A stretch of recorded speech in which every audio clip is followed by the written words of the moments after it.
no, I would never even have lunch with Alice Cooper. I mean, I would never want to hang out with him. I would never want to do anything with him, but I do enjoy playing him. I used to hang around with the Doors in L.A., and I watched Jim Morrison, and I was at that impressionable period where I thought, well, I've got to be Alice Cooper all the time if I want to be successful, because I said Jim Morrison was actually more bizarre off stage than he was on stage.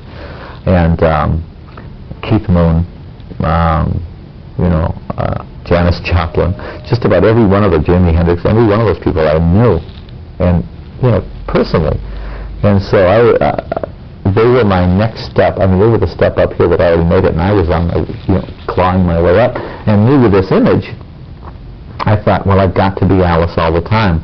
In order to fuel Alice, I was drinking and drinking and drinking more and more and more in order to fuel him to be like that off stage. I wanted to be that ominous character all the time, always black leather, always makeup on the street.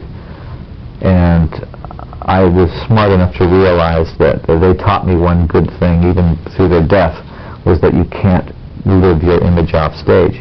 And in fact, it's more fun if you don't, because you could get to play the character. I look forward to playing the character Alice. I could look forward to being him on stage and never seeing him until the audience was there. He only lives for the audience. That's the only time he's allowed to live, because he doesn't want to live in the normal world. He wants to live where he's in control, where there's 20,000 people out there for him. I think there's a very fine line between horror and comedy. Every good horror movie is usually a good comedy. It should be. It should give you a and then a laugh behind it. And I think that's what makes it fun. I've always compared the Alice Cooper show to a roller coaster ride. It's going to be scary, but at the same time, you're going to be laughing about it. It's going to be a thrill, and it's going to bring you back safely, and you're going to want to go on again. And I think that's about as harmful as we really are. We may be accused of making you use your imagination, and I think that a lot of people don't want to have to do that. I've always let the audience create a lot of the show themselves. I especially liked his makeup, since it's mine. I was very impressed with it. I watched that movie, and I really liked the movie, and there was such a bittersweet thing about it, because I really liked Brandon Lee. I thought, maybe not so much as an actor, but there was something I really liked about him. Maybe it was the legacy of Bruce Lee, and I saw him in other films, and he's a great martial artist. Brandon was really a great martial artist, and what a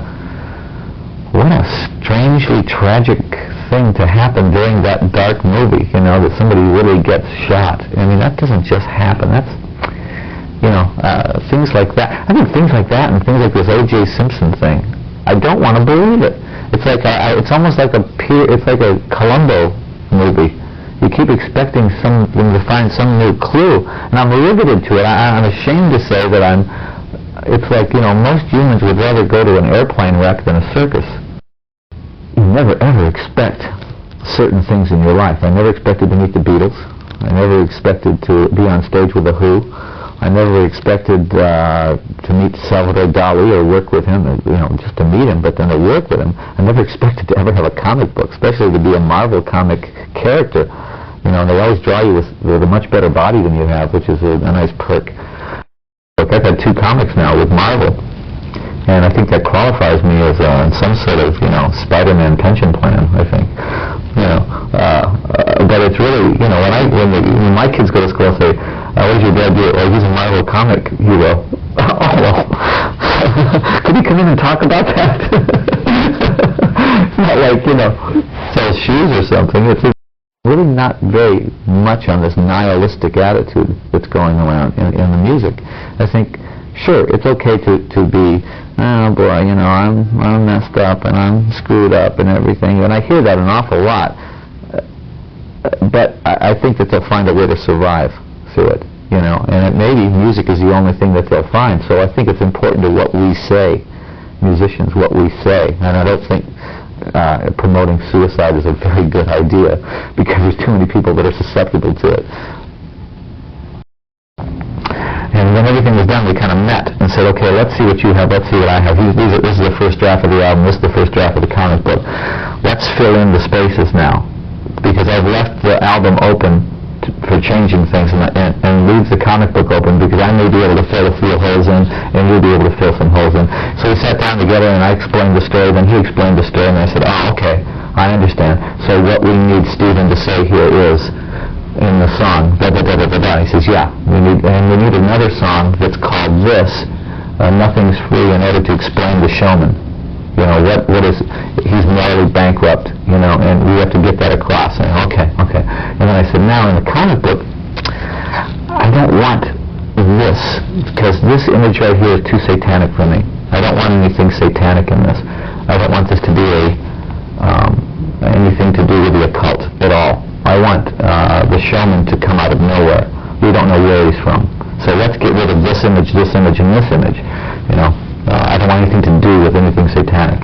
You know, it's just a personal thing with me, but at the same time, you know, I just don't think it needs it for the character. Alice has never done that, so let's not make him that now. And, you know, that's how we'd work with each other, and so I'd get the next draft back, and I'd say, that's great, perfect. Okay, you know, that works, and he'd listen to the album and say, yeah, everything works for me. Boom, put them together, and there's the package. And we don't want Alice to be human, we want him to be a cartoon character.